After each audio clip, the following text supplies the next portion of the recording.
अस्सलाम वालेकुम, कैसे हैं आप सब? होप सो सब ठीक होंगे। Welcome to Amazing Food Lab. आज आपके सामने ये शनवारी बीफ कढ़ाई की रेसिपी है। तो ये देखें, ये हमारी बहुत ही मज़ेदार सी बीफ कढ़ाई रेडी हुई थी। तो आए चलते हैं इसकी रेसिपी की तरफ। बहुत ही इजीली बन जाती है, कुछ मुश्किल नहीं है इसमें, तो ज़रूर ट्राई कीजिएगा। और आए चलें इसकी रेसिपी की तरफ चलते हैं।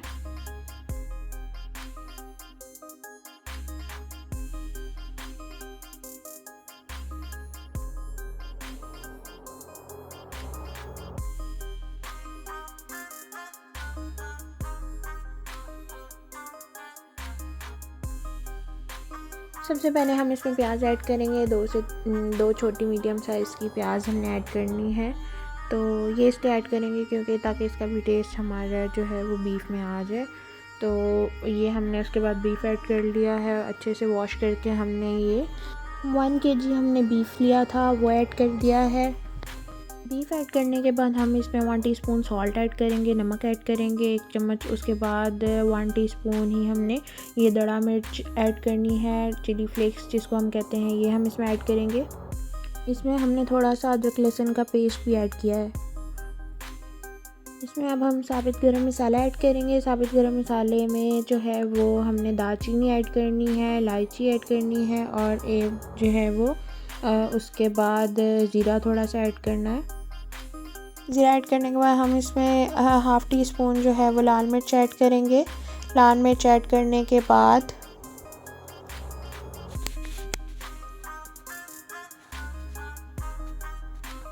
थोड़ा सा पिसा हुआ धनिया हम इसमें ऐड करेंगे। हम इसमें थोड़ा सा ज़ीरा ऐड करेंगे।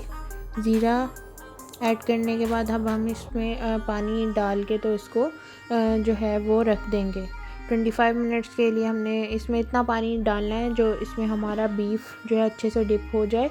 उसके बाद आए अब कढ़ाई बनाते हैं। तो गोश्त हमारा गल जाएगा जब अच्छे से, तो उसके बाद हमने लाइट गोल्डन ब्राउन प्याज को कर लिया। एक मीडियम साइज़ की हमने प्याज ली थी। उसके बाद अदरक लहसुन का पेस्ट हमने ऐड किया है।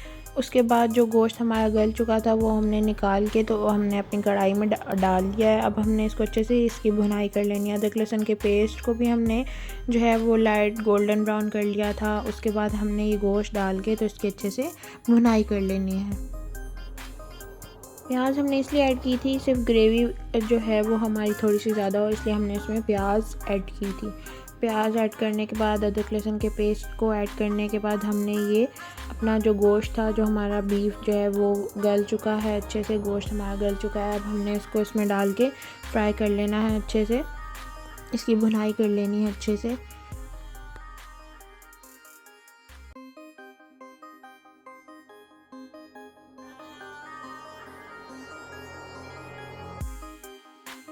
उसके बाद जो थोड़ी सी हमारी बीफ में से यखनी बची थी, जो बीफ की हमारा था, उसमें से यखनी जो बची है वो हमने थोड़ी सी इसमें ऐड कर दी है। ये इसलिए ऐड किया है ताकि इसका थोड़ा सा अच्छा सा टेस्ट आ जाए। उसके बाद हमने शनवारी कढ़ाई बनाने के लिए, शनवारी टाइप कढ़ाई बनाने के लिए टमाटर को हमने इस तरह से ऐड करना है, हाफ सेंटर से कट करके हमने ऐड कर दिए हैं। उसके बाद हमने इनको ढक के रख देना है।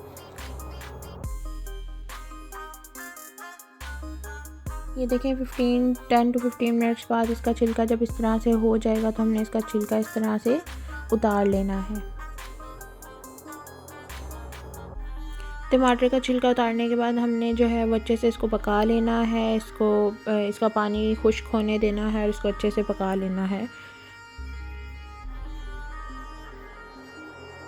उसके बाद हम इसमें 1/2 टीस्पून से थोड़ा सा ज़्यादा जो है वो नमक ऐड करेंगे, 1 टीस्पून सॉल्ट ऐड करेंगे। उसके बाद हमने ये कढ़ाई मसाला ऐड किया है, 2 टीस्पून जो है वो हमने कढ़ाई मसाला ऐड किया है। क्योंकि नमक हमने पहले भी डाला था इसलिए हमने नमक कम पहले डालना है, डाल के चेक कर लेना है। अगर आपको हस्बे ज़ायका जितना आप यूज़ करते हैं वो आप डाल सकते हैं। हमने अच्छे से हर चीज़ की भुनाई करने के बाद हमारी ये देखें कढ़ाई बिल्कुल रेडी होने वाली है। ऑयल ऊपर आना स्टार्ट हो गया, ऑलमोस्ट हमारी कढ़ाई जो है वो रेडी है। अब हम इसको गार्निश करके आपको डिश आउट करके दिखाते हैं। हमारी बहुत ही मज़ेदार सी कढ़ाई, बीफ कढ़ाई रेडी हो चुकी है। ये देखिए जी, हमारी बहुत ही मज़ेदार सी बीफ कढ़ाई रेडी है। हमारी कढ़ाई रेडी हो चुकी है, हमने इसको डिश आउट करके आपको दिखा दिया है। बहुत ही मज़ेदार ये बनी है। तो अगर आपको मेरी ये वीडियो पसंद आई हो, if you like the video please like, subscribe and share my channel and also press the bell icon for more videos. Thank you. अल्लाह हाफिज़।